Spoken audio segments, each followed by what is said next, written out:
नमस्कार साथियों, आप सभी को स्वागत है आपके अपने YouTube चैनल हो क्लास कृष्णा सर में। आज हम लोग देखने वाले हैं 12वीं क्लास का पॉलिटिकल साइंस सब्जेक्टिव प्रश्न, जो कि एग्जाम में कई बार आ चुके हैं, आगे भी आते रहेंगे।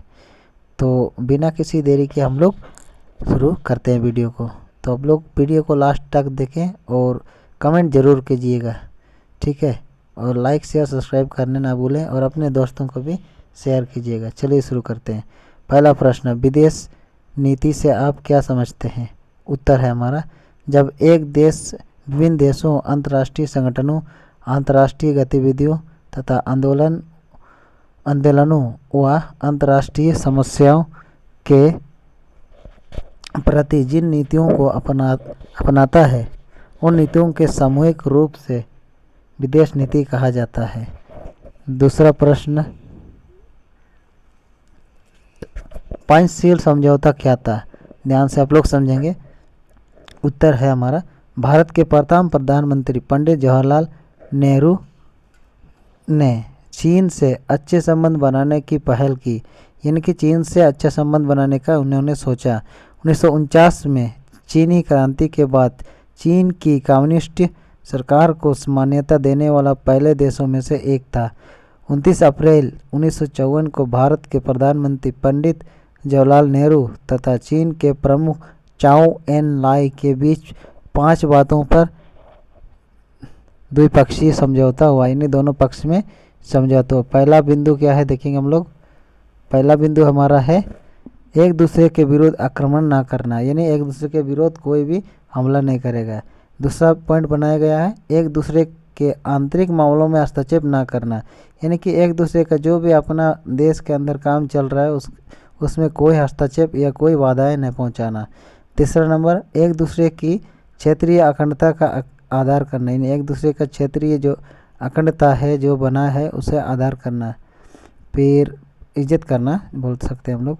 4 नंबर, समानता और परस्पर मित्रता की भावना रखना, यानी समानता यानी बराबर का एक दूसरे का मित्रता की भावना रखना, सोच रखना। 5वें नंबर, शांतिपूर्ण सा अस्तित्व।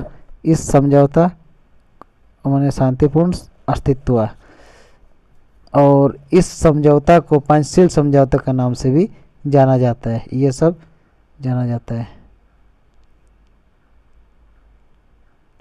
विलय पत्र किसे कहते हैं? तीसरा नंबर प्रश्न। उत्तर है हमारा, भारत के आज़ादी के बाद भारतीय उपमहाद्वीप में बहुत सारे देशी रियासतें थी, जिसे भारत के तत्कालीन उप प्रधानमंत्री तथा गृह मंत्री सरदार वल्लभ भाई पटेल के अथक प्रयासों तथा वार्ता कूटनीति के द्वारा भारतीय क्षेत्र में स्थित अधिकांश रियासतों के भारतीय संघ में मिलाने में सफलता प्राप्त हुए। इनके लिए एक तरीका अपनाया गया ताकि बातचीत के द्वारा देशी रियासतें के शासकों को भारतीय संघ में शामिल करने के लिए राजी किया जाए। भारत में शामिल होने के लिए उन्हें एक दस्तावेज पर हस्ताक्षर करने होते थे। इस दस्तावेज को ही विलय पत्र के नाम से जाना जाता था। 4था नंबर प्रश्न, वैश्वीकरण से आप क्या समझते हैं? ये बहुत ही इंपॉर्टेंट क्वेश्चन है, कई बार आ चुके हैं। जो कुछ भी क्वेश्चन आप लोगों को बता रहा हूँ सब बहुत ही महत्वपूर्ण इंपॉर्टेंट है, इसीलिए पूरा वीडियो आप लोग देखिएगा। उत्तर है हमारा, वैश्वीकरण का तात्पर्य विश्व के विभिन्न समाजों और अर्थव्यवस्थाओं के एकीकरण से है। यह उत्पादों, विचारों, दृष्टिकोणों, विभिन्न सांस्कृतिक पहलुओं आदि के आपसी विनिमय के परिणाम से उत्पन्न होती है। विनिमय माने खरीदारी वाला, ठीक है।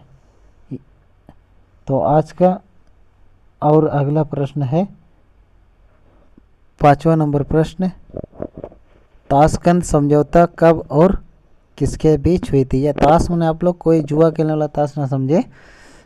तो ये ताशकंद मतलब एक प्रकार का, देखिए उत्तर इसमें, ताशकंद समझौता भारत और पाकिस्तान के बीच 10 जनवरी 1966, यह तिथि याद रखेंगे, किसके बीच? भारत और पाकिस्तान के बीच 10 जनवरी 1966 को हुआ एक शांति समझौता था, यानी शांति समझौता था। इस समझौते के अनुसार यह तय हुआ कि भारत और पाकिस्तान अपनी शक्ति का प्रयोग एक दूसरे के खिलाफ नहीं करेंगे और झगड़ों को शांतिपूर्वक ढंग से तय करेंगे, यानी झगड़ों को शांतिपूर्वक ढंग से उसका हल करेंगे। 6 नंबर प्रश्न, युवा तुर्क कौन थे? उत्तर है हमारा, यह कांग्रेस के कनिष्ठ व युवा वर्ग के नेता का समूह था जिन्होंने पुराने नेतृत्व देकर इंदिरा गांधी की चुनावी संघर्ष में विजयी बनाया, इन्होंने विजय बनाया, जिताया। ये युवा तुर्क के नाम से मशहूर हुए। आखिरी 7वां और आखिरी नंबर है आज का सवाल का, कांग्रेस सिंडिकेट से आशय है, यानी कांग्रेस सिंडिकेट से आप क्या समझते हैं? तो हमारा उत्तर है, कांग्रेस सिंडिकेट से आशय कांग्रेस के पुराने एवं वरिष्ठ नेताओं के गुट से था, यानी उसका समूह में था, जिसने इंदिरा गांधी के सत्ता से वंचित करने हेतु उन्हें दल की प्राथमिकता सदस्यता से हटा दिया। किसको? इंदिरा गांधी के सत्ता से वंचित माने उससे बेदखल करना, हटाना से वंचित, उन्होंने दल की प्राथमिकता सदस्यता से हटा दिया, यानी उन सदस्य से उन्हें हटा दिया, उनके समूह से। तो आज का सवाल यहीं तक है, आप लोग ध्यानपूर्वक पढ़िएगा और परीक्षा में अच्छा नंबर से पास कीजिए। कमेंट जरूर कीजिएगा आप लोग वीडियो कैसा लगा है, और अपने अन्य दोस्तों को भी शेयर कीजिए। इसी तरह के वीडियो आप लोगों को हमारे चैनल में मिलते रहेंगे आगे भी। धन्यवाद।